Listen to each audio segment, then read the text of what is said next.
Assalamualaikum warahmatullahi wabarakatuh. Perkenalkan, nama saya Lailatul Zahra Nikmah.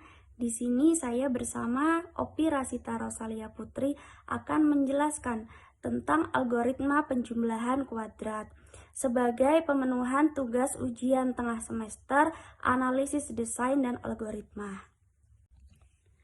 Selanjutnya saya akan menjelaskan tentang algoritma menjumlahkan kuadrat. 1 pangkat 2 plus 2 pangkat 2 plus 3 pangkat 2 sampai ke n pangkat 2 sama dengan n kali n plus 1 dikali 2n plus 1 dibagi 6. Itu adalah rumus untuk penjumlahan kuadrat dalam algoritma.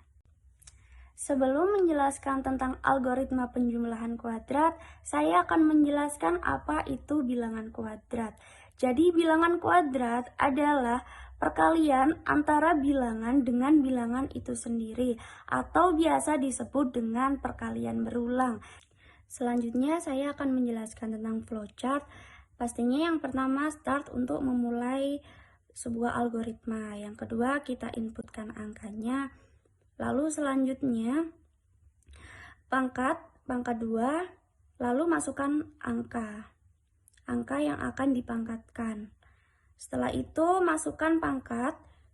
Jika pangkat sama dengan 0 maka akan menghasilkan Y dan itu tidak bisa digunakan, maka akan kembali lagi ke loop. Jika berhasil maka ke loop selanjutnya.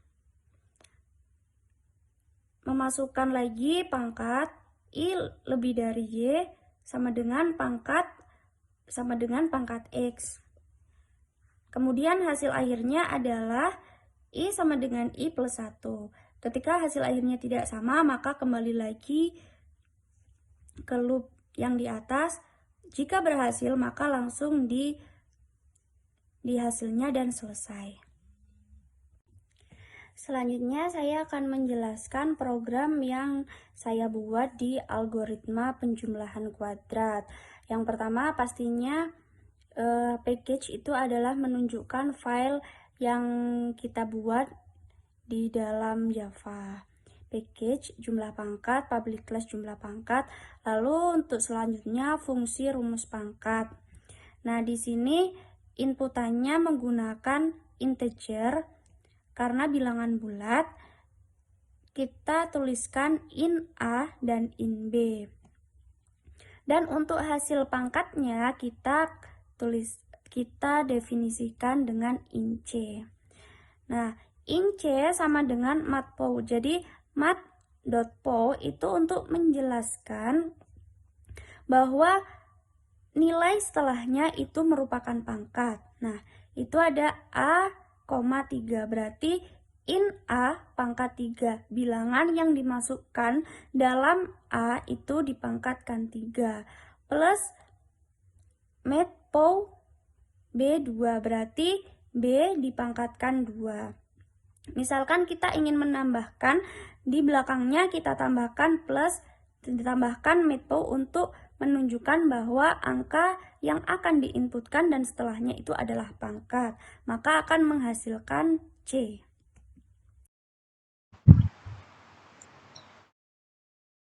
Oke, selanjutnya saya akan menjelaskan mengenai induksi matematika. Jadi dari soal sebelumnya, yaitu 1 kuadrat plus 2 kuadrat plus 3 kuadrat plus dan seterusnya sampai plus n kuadrat sama dengan ruas kanan yaitu n kali n plus 1 dikali 2n plus 1 dibagi 6.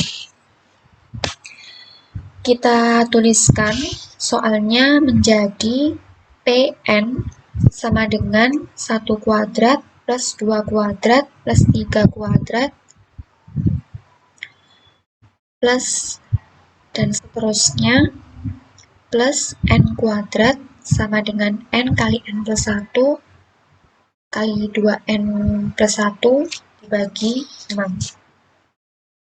Nah, langkah pertama, ini kita akan membuktikan bahwa pernyataan ini benar untuk N sama dengan 1, maka P1 ini harus bernilai benar.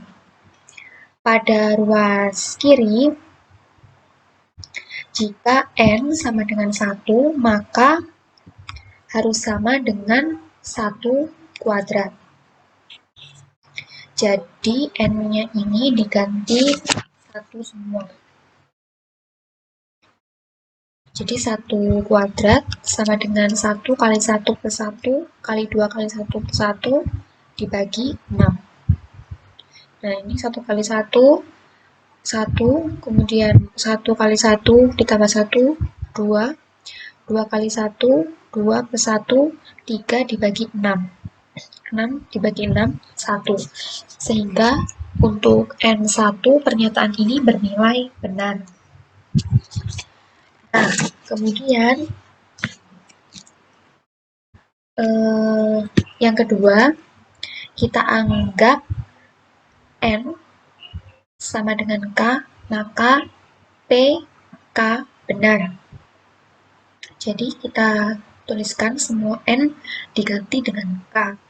PK sama dengan 1 kuadrat plus 2 kuadrat plus 3 kuadrat plus dan seterusnya sampai plus K kuadrat sama dengan ruas kanan K kali K plus 1 kali 2K plus 1 dibagi 6.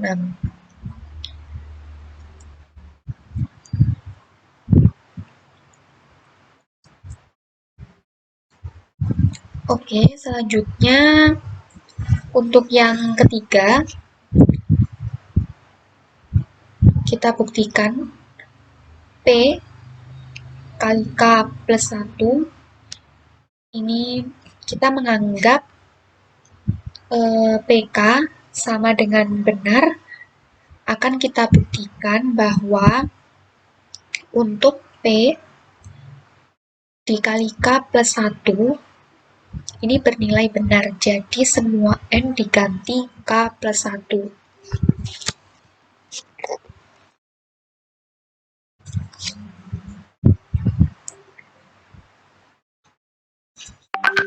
Jadi dapat kita tuliskan P K plus 1 sama dengan 1 kuadrat plus 2 kuadrat plus 3 kuadrat plus dan seterusnya plus K plus 1 pangkat 2 sama dengan K plus 1 dikali K plus 1 plus 1 dikali 2K plus 1 plus 1. Kemudian dibagi 6, dioperasikan menjadi K plus 1 kali K plus 2 dikali 2K plus 3 dibagi 6. Kemudian jangan lupa kita perhatikan bahwa P kali K plus 1, PK plus 1 sama dengan 1 kuadrat plus 2 kuadrat plus 3 kuadrat plus dan seterusnya plus K kuadrat plus K plus 1 kuadrat.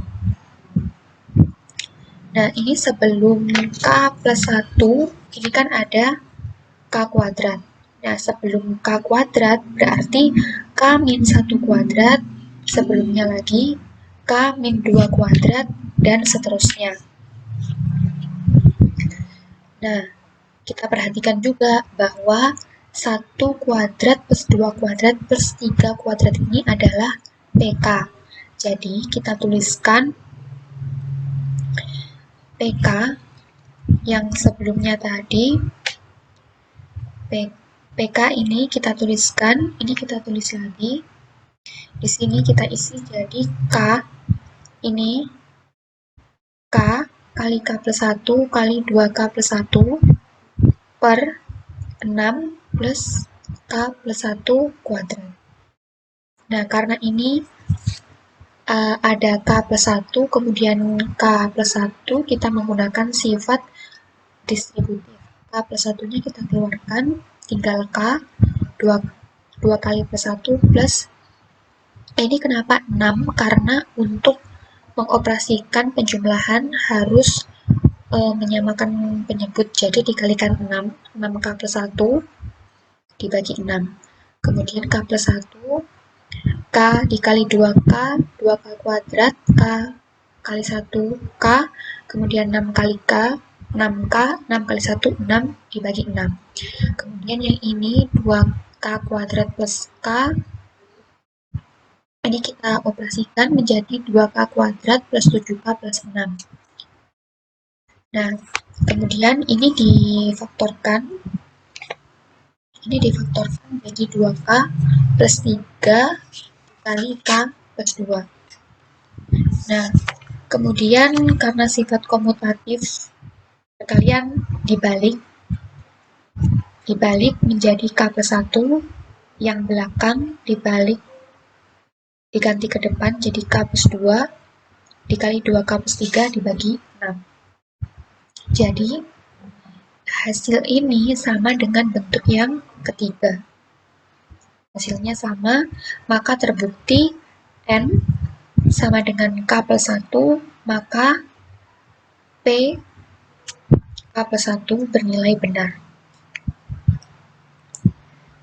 Kemudian jenis operasi dasar, ada penjumlahan dan perpangkatan. Banyak operasi yang dilakukan, ada 3. Banyaknya operasi, jadi dari yang ini, kemudian kita anggap PN ini, kemudian kita anggap N sama dengan K, maka PK benar. Kemudian yang terakhir, PK plus 1 bernilai benar. Oke, terima kasih. Cukup sekian penjelasan dari kelompok kami. Apabila ada kurang lebihnya, kami mohon maaf. Wassalamualaikum warahmatullahi wabarakatuh.